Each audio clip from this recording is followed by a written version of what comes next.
Pemirsa, selamat malam. Anda menyaksikan Prime Talk Tajam Mendalam bersama saya, Rory Asyari. Pemerintahan Joko Widodo, pemirsa, telah berumur 4,5 tahun. Banyak capaian yang telah diraih, beberapa di antaranya terkait dengan infrastruktur perhubungan dan juga kesejahteraan desa. Harus diakui, Presiden Jokowi tidak bisa bekerja sendiri tanpa adanya menteri-menteri. Nah, capaian-capaian ini tidak akan bisa teraih tanpa adanya menteri yang pandai dan juga lihai. Prime Talk hari ini akan menghadirkan 2 orang menteri Kabinet Kerja yang akan berbagi terkait dengan prestasi mereka di 4,5 tahun ini dan juga suka duka memiliki Presiden Jokowi sebagai bos mereka. Namun sebelumnya kita akan melihat terlebih dahulu seperti apa sih sebenarnya kepuasan publik terkait dengan kinerja Presiden Joko Widodo. Ini adalah survei dari Indobarometer yang baru-baru ini dilakukan begitu di akhir Maret hingga dengan awal April. Ada sekitar 1.200 responden yang diwawancarai. Nah, yang menjawab puas mencapai 63,2%, yang tanda merah ini, ya namanya juga pemerintahan. Ada juga yang tidak puas. Yang mengaku tidak puas adalah 32,2%, sementara yang tidak menjawab 4,7%. Nah, apa sih alasan dari responden sebanyak 63,2% ini kemudian mengaku mereka puas? Ternyata faktornya juga beragam. Yang pertama adalah terkait dengan kinerja. Boleh kita ke slide selanjutnya, teman-teman? Yakni soal kinerja yang bagus dan juga terbukti mencapai 36,4%. Kemudian pembangunan yang merata mencapai 11,5%. Faktor yang ketiga adalah pembangunan infrastruktur yang kita juga tahu bahwa pembangunan infrastruktur saat ini Indonesia mengalami infrastructure boom, yakni booming infrastruktur dimanapun dari Sabang sampai Merauke. Kemudian perbaikan jalan 5,7%, jaminan kesehatan 5,7%, dana desa 3,8%. Hari ini kebetulan ada menterinya, nanti kita akan tanya-tanya dengan Pak Eko. Kemudian yang lain-lain, yakni faktor lain mencapai 27,7%. Kita akan lihat terlebih dahulu di bidang perhubungan atau bidang transportasi, apa sih sebenarnya capaian dari Kementerian Perhubungan selama 4,5 tahun terakhir. Kita akan ke slide selanjutnya. Ada 10 bandara baru yang dibangun oleh Kemenhub. Ini data tahun 2014 hingga 2018 milik Kemenhub. Kemudian 65 terminal yang direhabilitasi. Ada juga 21 pelabuhan penyeberangan yang kemudian dibangun oleh Kementerian Perhubungan. Ada 104 pelabuhan non-komersial, 735 jalur kereta api yang ini adalah jalur baru ataupun yang merupakan revitalisasi begitu, kemudian 45 stasiun kereta api. Ada juga rehabilitasi terminal di 65 lokasi, pembangunan pelabuhan penyeberangan 21 lokasi, pembangunan pelabuhan non komersial tadi sudah disebutkan, dan juga pembangunan dan pengembangan sekolah atau kampus yakni 10 sekolah begitu. Nah, terkait dengan Kementerian Desa dan juga Pembangunan Daerah Tertinggal, kita akan lihat slide selanjutnya. Seperti apa pencapaiannya dana desa, bahwa di tahun 2015 Anda bisa bayangkan besaran dana desa hanya 20,6 triliun rupiah. Rata-rata desa mendapatkan 280,3 juta per desa. Di tahun 2019 angkanya sudah tumbuh berkali-kali lipat menjadi 70 triliun. Dan saat ini rata-rata desa mendapatkan 933,9 juta rupiah. Bagaimana dengan penyerapan dari uang sebanyak itu? Penyerapannya pun sudah lebih baik. Di tahun 2015 82,73%, di tahun 2018 99,03%. Nanti kita akan tanya ke kedua menteri, ada Menteri Perhubungan dan juga Menteri Desa dan juga Pembangunan Daerah Tertinggal terkait dengan apa yang sudah dicapai ini dan betulkah ini berkorelasi dengan kesejahteraan rakyat dan juga berkorelasi dengan pencapaian nawacita yang dijanjikan Presiden Jokowi di tahun 2014 yang lalu.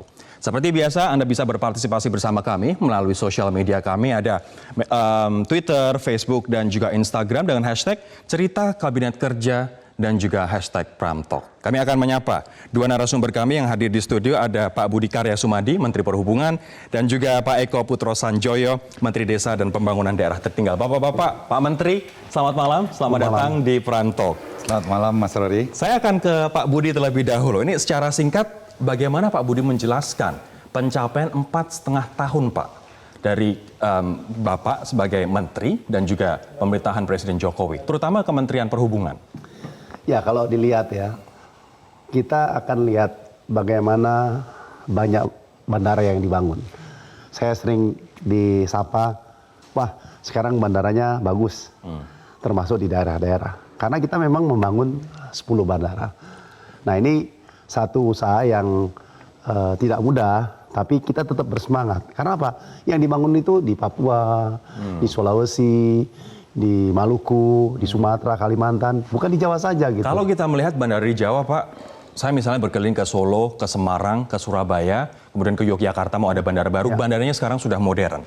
Nah, bagaimana dengan bandara-bandara di 3T? Seperti yang Anda tadi sebutkan di Papua misalnya, kemudian di Sulawesi, seperti apa pembangunannya sejauh ini? Ya, baik sekali karena kemarin saya baru datang teman dari Sorong. Oh, bandaranya sama dengan yang ada di Jawa ya, gitu ya. Juga kami baru menyelesaikan di Cilikriwut ya, di Kalimantan, dan juga di Sulawesi. Semua bandara-bandara itu kualitasnya sama dengan apa yang di sini, membuat konektivitas yang menyatukan pulau itu terjadi dengan baik. Jadi sekarang bandara yang bagus tidak hanya milik Pulau Jawa aja, Betul. tapi juga milik Papua dan pulau-pulau terluar ya. lain. Kalau saya ke Pak Eko, ini kita tahu bahwa dana desa merupakan amanat undang-undang. Kesepakatan antara DPR dan juga pemerintah. Artinya ya peningkatan dana desa seiring dengan peningkatan APBN, Pak. Nah, bagaimana Anda menjelaskan prestasi dari kementerian Anda dalam kaitannya dengan dana desa yang tadi kita lihat, oke jumlahnya meningkat, tapi banyak spektrum lainnya. Distribusinya, penyerapannya, efektivitasnya. Seperti apa Pak prestasinya? Ya, seperti dijelaskan oleh Mas Rory tadi, dana desa penyerapannya meningkat dari tahun pertamanya 82%, tahun berikutnya naik menjadi 97%, naik lagi 98% dan tahun lalu 99% lebih. Dan selama 5 tahun ini telah dikucurkan dana desa selama 4 tahun ini 197 triliun rupiah. Dalam 4 tahun ini? Dalam 4 tahun dan tahun ini 70 triliun jadi 257 triliun. Nah kalau kita lihat dari penyerapan itu membuktikan bahwa tata kelolanya lebih baik. Karena dana desa itu dikucurkan dalam 3 tahap. Tahap berikutnya tidak akan bisa cair kalau hasil audit sama laporannya belum diterima dengan baik. Oke, berarti setiap desa bertanggung jawab terhadap audit desanya. Dari dana desanya. Kalau misalnya auditnya tidak reliable dana misalnya tidak akan bisa cair. Dan Kementerian Keuangan memberikan persyaratan yang ketat.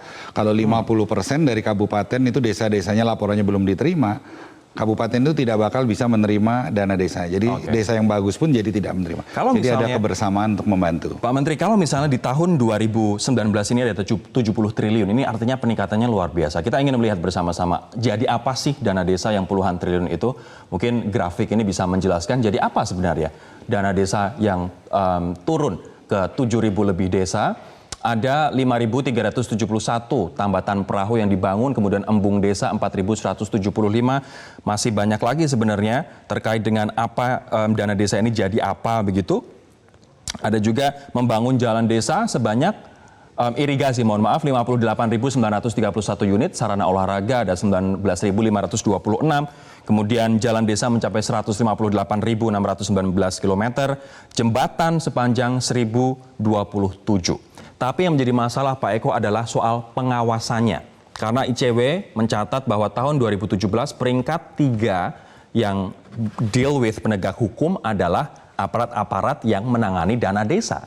Nah sekarang seperti apa kondisi bagi mereka agar memanfaatkan dana desa secara akuntabel dan juga transparan, Pak? Ya, seperti saya katakan tadi, penyerapan yang baik itu menunjukkan tata kelolanya baik. Soal pengawasan dana desa ini kebetulan yang mengawasi banyak, Mas. Jadi kalau selain yang formal dari inspektorat kabupaten, dari dinas PMD kabupaten dan kecamatnya, dana desa juga diawasi oleh masyarakat, diawasi oleh media. Sekarang kita melibatkan kepolisian dan kejaksaan.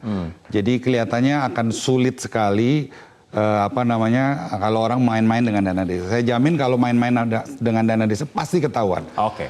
Banyaknya yang ketahuan itu sebetulnya kalau dilihat secara persentase juga kecil. Karena kalau kita lihat tahun lalu ada 67 kasus yang berhasil kita sidangkan. 67 dibanding 74.957 desa itu 0,08%. Dan itu pun ketahuan. Nanti saya akan tanyakan ke Pak Budi, ini terkait dengan tol laut Pak dan juga poros maritim yang tahun 2014 berkali-kali Pak Jokowi mengatakan akan membangun tol laut, kemudian menjadikan Indonesia sebagai poros maritim. Apa kabarnya? Kami akan membahasnya sesaat lagi.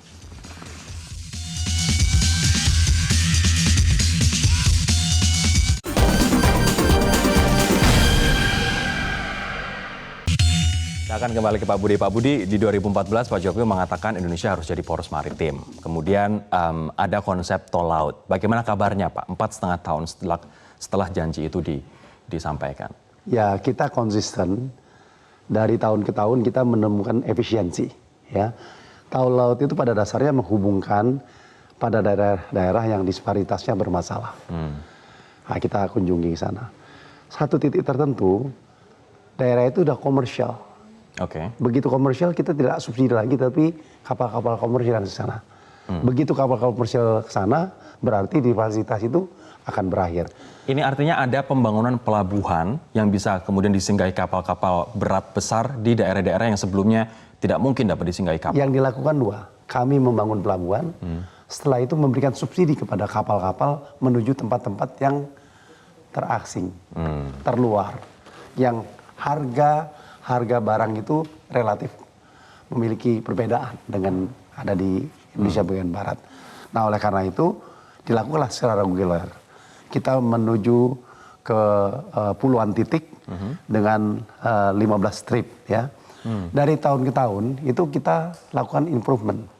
Katakanlah di satu tempat yang selama ini kita subsidi.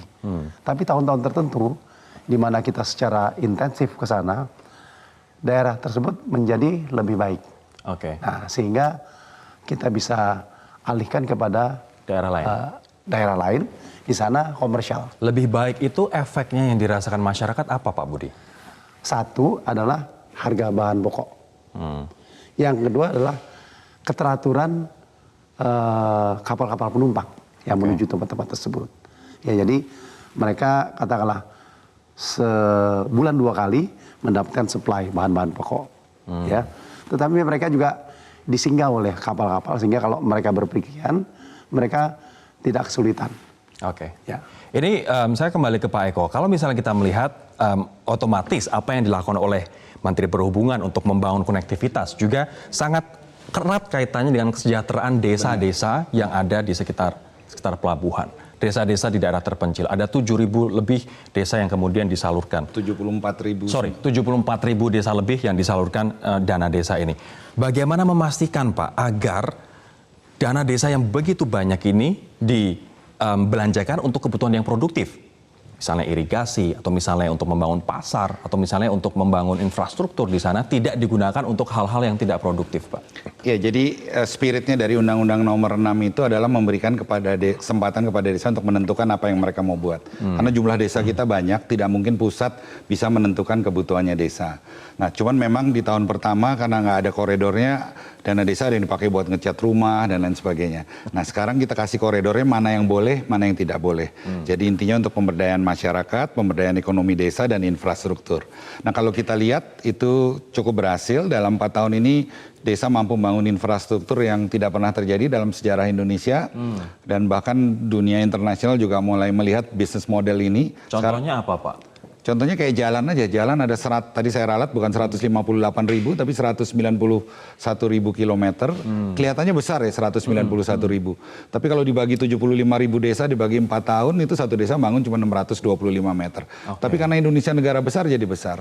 Nah, impactnya apa dari pembangunan infrastruktur itu? Kita lihat penurunan kemiskinan di desa juga cukup baik. Untuk pertama kali dalam sejarah Indonesia, tahun lalu penurunan kemiskinan di desa lebih besar daripada penurunan kemiskinan di kota. Pendapatan per kapita di desa juga selama 4 tahun ini naiknya hampir 50%. Dari 572.000 per kapita menjadi 804.000 per kapita. Koridor-koridor untuk dana desa ini boleh dimanfaatkan. Koridornya seperti apa? Dan seperti apa pendampingan yang dilakukan? Apakah sudah cukup tuh ada pendamping-pendamping di lebih dari 70.000 desa yang tadi Anda sampaikan? Ya, memang salah satu kelemahannya adalah tidak semua desa mempunyai sumber daya manusia yang mampu mengelola keuangan negara. Makanya kita ada 40.000 pendamping desa yang mendampingi desa-desa tersebut. Selain itu, pendampingan juga dilakukan, kita bekerja sama sama 100 universitas yang tergabung dalam Pertides. Itu tahun lalu Pertides mengirim 74.000 mahasiswa untuk melakukan KKN tematik di desa-desa. Jadi itu juga membantu masyarakat desa membantu mahasiswanya juga untuk melihat peluang di desa. Kita juga mengerjakan kerjasama. Kita ada 128 perusahaan yang melalui program Prukades tahun lalu berinvestasi di desa lebih dari 47 triliun rupiah untuk membantu sarana pasca panen dan membantu pasar buat produk-produk di desa. Baik, ini MRT kemarin sudah mulai komersil begitu pada tanggal 1 April. Seperti apa harapan sebenarnya dari Kementerian Perhubungan dengan adanya MRT? Oke, ini baru 16 km, baru dari Lebak Bulus sampai dengan Bundaran Hotel Indonesia. Tapi harapan Anda sekaligus nanti ke depan MRT akan berperan sebagai apa? Ya, satu, ini keberanian kita untuk menentukan pilihan. Saat 3 tahun yang lalu Pak Presiden Jokowi, waktu itu gubernur, untuk siap kita harus melakukan pembangunan MRT. Karena ini adalah suatu yang paling hakiki daripada suatu angkutan di perkotaan. Bahwa kota dengan penduduk lebih dari 5 juta harus menggunakan transportasi massal. Apa itu? MRT, LRT, BRT, dan sebagainya. Nah, oleh karenanya harapannya kita akan kembangkan MRT itu dengan pembangunan yang intensif. Sekarang tahap pertama kita membangun 15 kilo. Tahun depan 2 tahun kita bangun sampai Ancol. Setelah itu kita membangun dari Cikarang sampai ke Balaraja 78 kilo. Dan dalam 2 tahun kita akan bangun 200 kilo di Jakarta. Yakin Sehingga akan ramai mereka, Pak? wah, tadi juga saya ke sana ramai sekali. Jadi yang kita memang gembira, antusiasme warga untuk angkutan MRT itu baik. Dan mereka mencoba mengaplikasikan keseharian mereka dengan kehadiran MRT. Karena apa? Satu, biayanya relatif murah, dan juga kecepatannya terukur. Baik. Katakanlah dari di selatan sampai ke utara itu, Lebak Bulus itu cuma kurang lebih 30 menit. Ya. Tapi kalau misalnya kita berkaca pada Singapura, Pak, agar memindahkan orang yang selama bertahun-tahun budayanya adalah naik mobil, nggak cuma karena fungsi, nggak cuma karena tidak ada angkutan massal yang layak, namun juga karena gengsi, ke transportasi umum butuh hal-hal yang memberatkan untuk punya mobil. Pajak dinaikin, ada electronic road pricing. Seberapa siap kita memindahkan orang dari budaya naik mobil pribadi ke angkutan umum? Kalau saya pikir itu suatu keniscayaan. Tidak ada pilihan untuk kota besar untuk tidak melakukan itu. Angkutan massal is a must, dan juga ERP juga suatu keharusan. Jadi ini masalah waktu aja. Dan saya pikir pada saat itu masyarakat akan tahu bahwa mereka harus lakukan itu.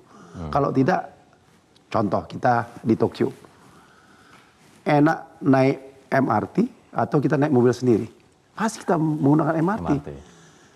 Banyak duit kayak apa orang naik MRT karena waktunya tepat. Lebih efisien. Di Singapura relatif belum macet. Jadi memang itu satu keniscayaan yang harus kita bangun.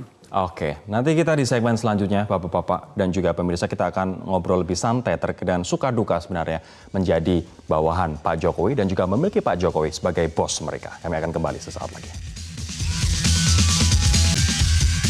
Dari 4,5 tahun pemerintahan Presiden Jokowi, kita tahu bahwa pace kerja, kecepatan kerja Pak Jokowi begitu cepat. Get things done. Orang bilang tek-tek-tek begitu. Kalau Pak Budi, tantangannya apa sih Pak kerja di bawah Pak Jokowi, Pak? Ya, tantangannya kita harus mengerti permasalahan. Dan kita mesti menguasai medan juga gitu ya. Karena memang bayangkan Indonesia ini besar sekali, permasalahan dari daerah-daerah itu macam-macam gitu. Kadang-kadang memang harus di-solve, kadang-kadang juga tidak perlu karena ada daerah-daerah yang minta terlalu banyak gitu. Jadi kita harus bisa memberikan suatu jawaban kepada Pak Presiden, apa yang harus kita lakukan di sana pertama kali. Nah, setelah itu Pak Presiden ingat apa yang harus kita lakukan. Yang paling berkesan tugas menyelesaikan masalah apa, Pak? Itu ada satu bandara di Toba, namanya Silangit. Ya. Waktu itu, pada saat itu saya belum menteri. Kita ke sana itu 7 jam kalau dari Medan. Menjengkelkan sekali gitu. Dan bahaya kan. Padahal ada bandara di sana gitu. Nah, di sana nggak ada penerbangan, padahal landasan memungkinkan untuk itu. Nah, oleh karenanya kita diskusi dengan Pak Presiden mengharuskan penerbangan harus ke sana. Gitu. Harus ada penerbangan? Harus ada gitu. Saya minta, nggak mau, Pak Presiden langsung perintah. Garuda terbang ke sana. Dan terbukti dalam waktu... Anda sempat minta? Saya minta penerbangan nggak mau? Nggak mau karena tidak yakin. Begitu Pak Jokowi minta, langsung mau? Langsung. Dan dengan itu dalam waktu beberapa bulan penerbangan itu banyak sekali ke sana. Karena masyarakat Toba itu kan banyak yang butuh keluar daerah dan wisata Toba kan luar biasa gitu. Jadi excited banget kita mengerjakan satu keputusan-keputusan yang langsung bermanfaat untuk masyarakat. Ya. Kalau Pak Eko tantangannya apa Pak? Pak Jokowi kerjanya cepat, langsung pengen efektif begitu, susah nggak untuk keep up dengan pace Pak Presiden? Ya, nomor satu kita beruntung punya atasan kayak Pak Jokowi karena beliau mengetahui apa yang dia maui, jadi maunya jelas. Kemudian juga dia mengetahui persoalan. Cuman speed memang jadi challenge ya. Tentunya kita mesti menyiapkan birokrasi kita dan sistem kita agar baik, agar mampu merespon cepat apa yang diminta oleh presiden. Kalau nggak kita bisa jadi sandwich tuh. Tapi alhamdulillah waktu saya diangkat jadi menteri kita lakukan restrukturisasi. Oke. Terus kita kirim setiap weekend untuk ikut di business school. Jadi Jadi kalau kita hasilnya cukup melihat baik. Pak Eko dan juga Pak Budi, Pak Jokowi itu sampai benar-benar turun ke daerah-daerah, bahkan rock and roll, pakai jaket, naik motor waktu pembangunan Trans Papua, dan benar-benar ngecek di mana embungnya, seperti apa pembangkit listriknya, progresnya, seperti apa pembangunan jalannya, begitu. Tantangan nggak buat Pak Eko tahu bos yang kayak begini? Seharusnya buat kita lebih enak karena kita bisa menjelaskan ke anak buah kita bahwa kerja kita juga dikontrol. Pak Jokowi bukan hanya ngecek kunjungan Pak, sebelumnya beliau juga udah kirim orang, setelah kunjungan juga beliau ngecek orang nih ada follow up-nya atau enggak gitu. Jadi sebelum datang sudah ada orang yang Udah mengecek ada tim advance yang ngecek, yang memberitahu beliau, pas kunjungan beliau ngecek, setelah kunjungan juga ada beliau ngirim orang untuk ngecek ada follow up-nya atau enggak. Yang mana bagus karena jadi tim saya tahu bahwa kita benar-benar dikontrol, jadi kita jangan kerja main-main. Pak Budi masih sering terkaget-kaget dengan kecepatan Pak Jokowi nggak tiba-tiba udah ada di sini tiba-tiba. Saya masih ingat waktu pas debat kemarin langsung berangkat ke Manado kalau tidak salah. Kan malam ini selesai debat, besoknya paginya udah kampanye di Manado. Pasti kaget-kaget nggak Pak?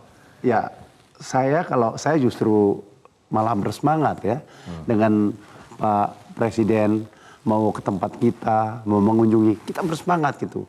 Ada dorongan untuk kita tuh berbuat lebih. Jadi seperti disampaikan Pak Eko, jadi jangan dipikir Pak Jokowi nggak tahu tentang apa yang kita lakukan di sana gitu. Sehingga kita menjadi eager untuk tahu apa yang terjadi di lapangan gitu.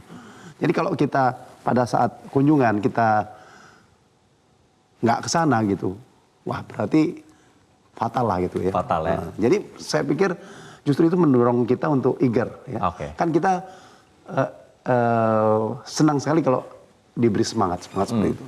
Susah nggak memuaskan hati Pak Jokowi? Saya pikir kalau kita bersemangat, Pak Jokowi sejalan dengan kita. Pak Jokowi itu nggak pernah marah. Even kita salah gitu. Makanya jangan kita berbuat salah, itu kan nggak enak. Nggak dimarahin tapi didiemin gitu. Oke. Ya, nggak apa-apa, nggak salah apa. Tapi kita harus sejalan dengan apa yang dikerjakan. Artinya untuk memuaskan hati Pak Presiden menurut Anda susah nggak Pak? Tidak mudah. Tidak mudah. Tapi memberi semangat untuk saya. Pak Eko, mudah nggak memuaskan hati? Kalau Pak Jokowi orangnya simpel ya, soal apa yang ditugaskan selesai saya pikir beliau bisa menerima gitu. Jadi ya tentunya karena beliau sebelum dan sesudah mengecek ya kita juga jangan mau kalah. Sebelum mau sesudahnya kita kirim orang Survei dulu. untuk ngecek dulu, jangan sampai keduluan sama beliau gitu kan. Oke. Jadi sudah diantisipasi gimana caranya biar bisa mengimbangi kecepatan dari Pak Jokowi. Nah, karena Pak Jokowi pengen kerjanya cepat, pengen kerjanya nggak bertele-tele, kadang-kadang di kementerian terbentur oleh masalah birokrasi. Belum lagi koordinasi dengan kementerian yang lain. Apa yang dilakukan biar birokrasi tidak menghambat kerja yang cepat dan juga tepat, Pak Eko? Pada dasarnya saya melihat birokrasi itu juga berusaha untuk perform. Cuman saya lihat karena ini job saya pertama kali di public service ya. Sebelumnya kan saya di swasta. Saya lihat mereka lemah di manajemen, di leadership, sama di administrasi. Nah karenanya waktu itu setiap weekend saya sekolahkan mereka untuk ngambil short course di bidang manajemen, leadership, sama accounting for non-accountant. Hasilnya cukup lumayan sih dari Kementerian Desa misalnya sebelumnya penyerapan anggarannya cuma 69%, setelah kita reform birokrasi kita bisa 94%. Oke. Kemudian tata kelola arsip kita naik dari ranking 32 dari 34 kementerian menjadi ranking 8. Terus pelayanan publik yang disurvei setiap tahun oleh Ombudsman sama kepatuhan, kita nilainya dari 50, kita ranking 86 dari seluruh KL yang ada. Tahun lalu kita udah naik ke ranking keempat karena nilainya 96. Wow. Kalau Pak Budi sendiri gimana Pak untuk agar birokrasi tidak menghalangi kerja yang cepat dan tepat? Satu, birokrasi tetap dibutuhkan karena memang geseknya ada di sana gitu ya. Saya juga dari korporasi, sehingga pola-pola korporasi itu saya masukkan dalam pola pemikiran pada birokrat yang ada. Jadi katalah kami melakukan suatu meeting yang rutin, mengevaluasi progres dan sebagainya. Saya pikir birokrasi dan korporasi ini bisa sejalan. Justru dengan adanya pemikiran-pemikiran korporasi, mereka tertarik dengan satu pola-pola yang bisa mengejar ketercepatan yang dibutuhkan. Oke. Terakhir Pak, bukan pertanyaan terakhir, tapi terakhir kemarin kita berduka cita dikarenakan ada kecelakaan pesawat Lion Air itu. Terkait dengan kecelakaan pesawat dan mungkin juga kecelakaan-kecelakaan yang lain, Pak Jokowi inginnya seperti apa sebenarnya?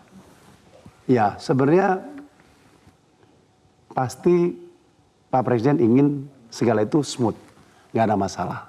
Tapi mengerti bahwa satu realitas itu tidak mungkin kita melakukannya dengan sempurna. Dalam hal kecelakaan kemarin, beliau berdiskusi dengan kami, menanyakan apa yang terjadi dan so. Nah, ini menjadi suatu pola yang baik bagi kami bahwa kami siap dengan mengevaluasi, memberikan suatu solusi, tetapi juga bisa memberikan penjelasan pada Pak Presiden dengan konstruktif, tanpa harus kami takut, gitu ya. Itu yang menjadi satu kelebihan Pak Presiden. Bahkan Pak Presiden dengan serta-merta, oke, kita sama-sama ke lapangan. Apa yang terjadi di sana, sehingga kita sama-sama memikirkan. Saya menyampaikan pendapat, beliau biasanya juga memberikan direction. Bagaimana rakyat ini memang harus dilayani dengan baik. Baik. Pernah nggak sih Pak Eko dan Pak Budi diomelin? Kami akan membahasnya sesaat lagi.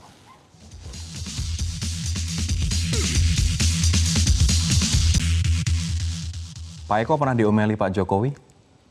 Enggak, diingatkan pernah. Ya waktu itu emang awal-awalnya dana desa kan masalah terus, Mas.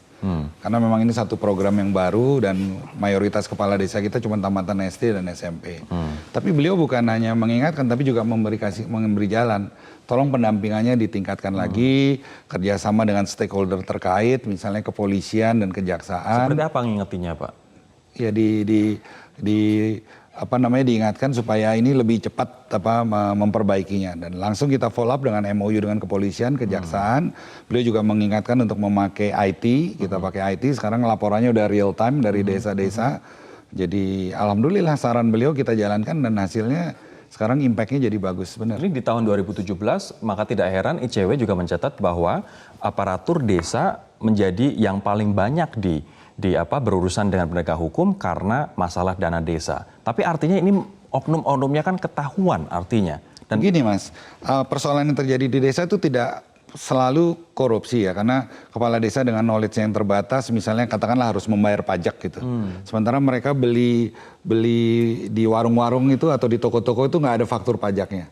Akhirnya mereka membuat faktur pajak sendiri atau menaikkan itunya sendiri. Nah itu setelah kita fasilitasi dibantu dari teman-teman kejaksaan dan kepolisian, oh ternyata itu tidak ada unsur korupsinya, cuma masalah administrasi aja gitu.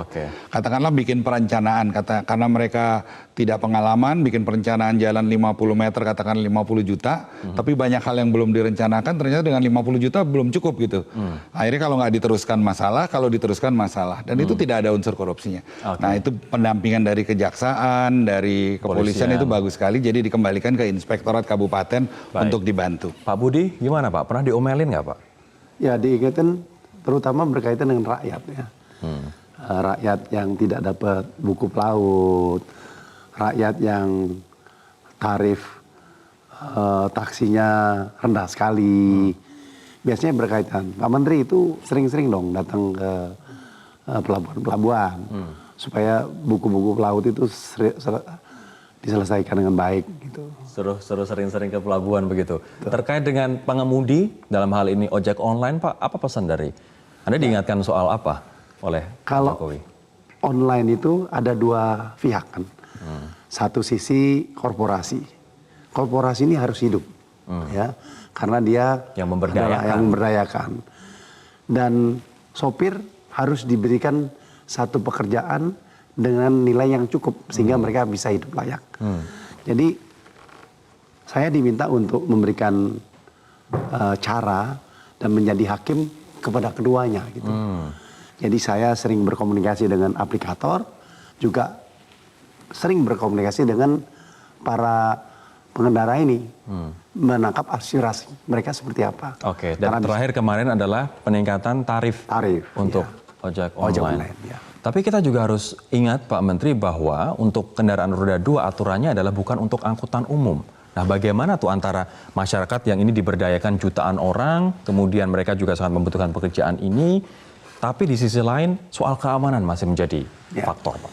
Jadi memang ini satu kenyataan bahwa di negara kita belum mampu mengadakan angkutan umum secara massal. Sehingga kita masih memberikan kesempatan orang punya mobil-mobil kecil, punya sepeda motor, dan juga apa yang dilakukan ojol sekarang ini. Tapi memang ke depan, 5 tahun ke depan, kita harus memikirkan itu tidak boleh lagi. Tapi bagi mereka ini masih menjadi suatu kesempatan bekerja. Karena sekarang ini GoFood itu lebih sudah sama banyaknya dengan penggunaan orang yang menggunakan ojol itu sendiri. Jadi saya pikir nanti akan bergeser ke arah sana. Sering harus kerja siang malam, Pak Budi? Harus begitu karena kadang-kadang komplain itu datang jam 12 malam, ya, kecelakaan atau permintaan dan sebagainya, kita harus berkoordinasi. Tapi saya pikir justru karena kita meletakkan hati dalam pekerjaan ini, nggak masalah itu. Tanggal merah libur nggak, Pak Eko? Banyak-banyak kita juga traveling ya, karena kalau tanggal merah kan nggak banyak kegiatan itu, jadi kita pakai juga untuk traveling. Sabtu Minggu dari seorang menteri itu kayak gimana sih? Kebetulan saya menteri desa, jadi Sabtu saya manfaatkan untuk ke desa-desa juga. Artinya Sabtu pun masih tetap bekerja, nggak ada santai misalnya ngumpul dengan keluarga, tamasya kemana, jalan-jalan ke luar negeri? Anak saya udah gede-gede, kebetulan ada yang di luar negeri juga, jadi lebih bebas lah saya. Sabtu Minggu Pak Budi kayak gimana, Pak? Sabtu Minggu kalau transportasi secara kebetulan memang aktif-aktifnya kita bekerja. Malah aktifnya bekerja. Aktifnya bekerja karena disitulah kita tunjukkan kita melayani masyarakat. Jadi biasanya kalau nggak Sabtu atau Minggu saya harus ke daerah, harus menyaksikan itu. Saya masih punya 1 hari atau 1 malam untuk bersama keluarga. Jadi istri dan anak saya sangat mengerti apa yang kadang-kadang Pak Jokowi memberikan pilihan. Apabila seorang menteri tidak mencapai target, pilihannya 2, antara diganti atau dicopot. Sering nggak mengalami kondisi itu? Kalau Anda tidak mencapai target, pilihannya 2, diganti atau dicopot, Pak Budi? Pak Jokowi tidak pernah direct ngomong seperti itu, ya. Tapi saya pikir apa yang disampaikan adalah memotivasi kita agar kita bekerja lebih baik, lebih keras, dan dekat dengan masyarakat untuk pekerjaan saya, karena memang pelayanan masyarakat sangat syarat pada perhubungan. Karena endpoint-nya adalah untuk rakyat, begitu Tapi ya. di swasta juga begitu Pak, kalau nggak perform diganti kok. Jadi hal biasa menurut Pak Eko. Saya diterapkan juga di kementerian saya, kalau KPI-nya nggak kecapai ya kita ganti. Selama saya jadi menteri ada 6 dirjen saya ganti, 12 eselon 2 dan 300 eselon 3. Oke, nanti di segmen terakhir kita akan bahas terkait dengan Pak Jokowi yang maju lagi sebagai calon presiden. Apa tanggapan Anda berdua? Kami akan membahasnya sesaat lagi. Anda kembali di Prime Talk, saya akan ke Pak Eko. Pak Eko, apa pendapat Anda terkait dengan Pak Jokowi yang kembali mencalonkan diri sebagai calon presiden? Saya pikir bagus buat Indonesia. Pak Jokowi selama hampir 5 tahun ini telah menunjukkan sesuatu yang beda. Contohnya dalam membentuk jalan tol aja selama 69 tahun Indonesia merdeka, Indonesia hanya membangun 750 km jalan tol. Selama 4 tahun ini aja Pak Jokowi sudah meresmikan 750 km dan diharapkan pada akhir tahun ini bisa meresmikan 1.800 km jalan tol. Itu impact-nya akan besar sekali tahun-tahun berikutnya. Dalam banyak hal juga, misalnya kalau dana desa, dana itu Pak Jokowi kebetulan juga asalnya dari desa. Persoalan-persoalan desa mengetahui, beliau pernah punya pengalaman jadi wali kota, jadi gubernur. Masalah-masalah birokrasi juga beliau juga bukan hanya bisa menuntut tapi bisa mengasih jalan juga. Jadi saya pikir bagus buat Indonesia. Bagus buat Indonesia. Kalau Pak Budi melihatnya seperti apa, Pak? Saya melihat bahwa beruntung saya punya pimpinan seperti beliau. Dan juga bagi masyarakat banyak. Karena dari hari ke hari yang dipikirkan bagaimana berbuat untuk masyarakat. Ya, berbuat bagaimana satu desa, satu provinsi, satu pulau itu diselesaikan masalahnya satu persatu. Sehingga masyarakat yang selama ini mungkin tidak terlayani pun dipikir untuk itu. Jadi saya pikir kalau ada satu kelangsungan kepemerintahan ini membuat keberlanjutan apa yang dipikirkan untuk masyarakat ini dapat dilakukan. Dengan masa kampanye ini Pak, yang kita tahu masa kampanye begitu panjang untuk pemilu kali ini, mempengaruhi kinerja teman-teman dan juga kabinet tidak? Saya melihat bahwa kampanye adalah satu proses untuk meyakinkan masyarakat. Ya. Masa ini juga bisa kita gunakan untuk membuktikan bahwa apa yang kita kerjakan itu memang benar. Memang deliver. Dan dalam amanah yang diberikan pada saya, konektivitas dari satu daerah ke daerah. Bahwa konektivitas itu deliver. Kalau ada bandara, bandara itu memang digunakan. Pelabuhan itu digunakan. Jadi kampanye adalah bagaimana kami juga bisa menjelaskan pada warga, ini memang terjadi. Dan kalaupun media mengekspos memang terjadi gitu. Jadi justru itu bisa membuktikan apa yang kita lakukan benar terjadi ada. Ibaratnya kayak melaporkan ini loh hasil kinerja kami selama ini. Begitu. Kalau Pak Eko? Ya, sebetulnya menteri itu kan CEO di instansinya ya. Yang bekerja itu adalah manajemennya, dalam hal ini birokrasinya. Selama birokrasi kita sudah bagus, policy kita jelas ya, kenyataannya kalau kita lihat performa Kementerian Desa juga 2 tahun berturut ini hasilnya WTP, penyerapan anggaran terus naik terus, ya, terus penyerapan dana desa, hasil dana desa juga bagus terus, bahkan kita punya target RPJM sampai akhir tahun ini sudah terlampaui karena Kementerian Desa ditargetkan untuk mengentaskan 5.000 desa tertinggal sampai akhir tahun ini. Awal tahun lalu menurut sensus BPS kita sudah mengentaskan 6.500 desa tertinggal. Terus menciptakan 2.000 desa mandiri menurut sensus BPS. Sampai awal tahun lalu kita sudah menciptakan 2.700 desa mandiri. Kalau sistem gitu, it's a management kan. Jadi yang tugas kita adalah untuk memastikan bahwa birokrasi kita, manajemen kita bisa bekerja dengan baik.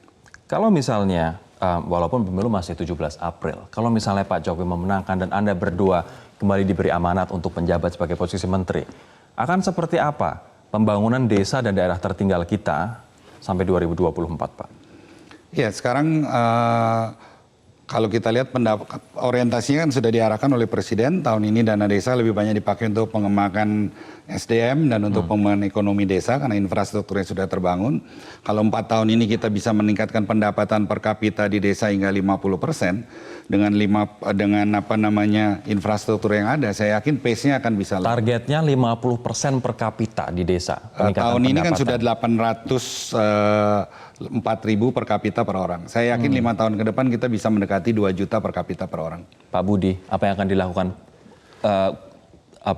Transportasi kita akan seperti apa sampai 2024, Pak? Ya pasti tol laut itu sudah terjadi. Semua itu kita harapkan sudah komersial.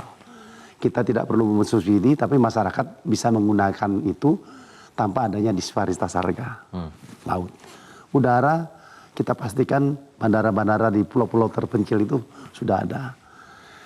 Yang memang kita harus improve adalah penggunaan lagi bus-bus yang menggunakan antar kota itu bisa digunakan secara kolektif. Juga angkut massal di perkotaan itu akan terjadi. Sehingga kemacetan itu akan berkurang banyak. Nah, konektivitas antara transportasi sebagai backbone MRT dengan door-to-door transportation mode akan seperti apa, Pak?